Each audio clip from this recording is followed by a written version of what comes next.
The ratio of number of oxygen atoms in 16 gram ozone, 28 gram carbon monoxide and 16 gram oxygen is. अब number of oxygen atoms find out करना है.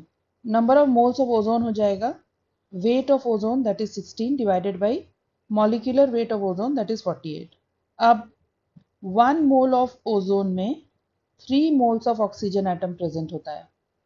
And 3 moles of oxygen atom means 3 into Avogadro number of oxygen atoms, because 1 mole में Avogadro number of oxygen atoms present है, तो 3 moles of oxygen atom means 3 into Avogadro number of atoms.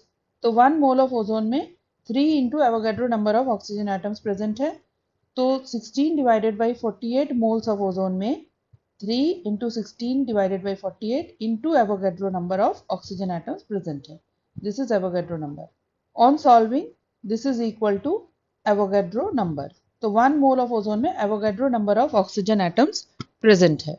Now moles of carbon monoxide is equal to weight of carbon monoxide divided by molecular weight of carbon monoxide.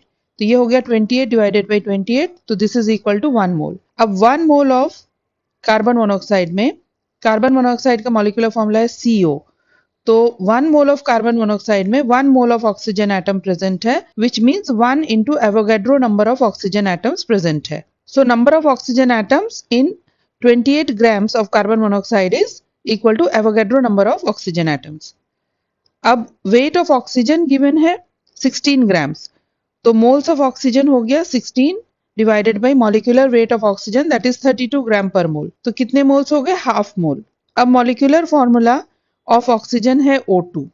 तो 1 mole of oxygen में 2 moles of oxygen atom present है. Then half mole of oxygen में 2 into half that is 1 mole of oxygen atom present होगा.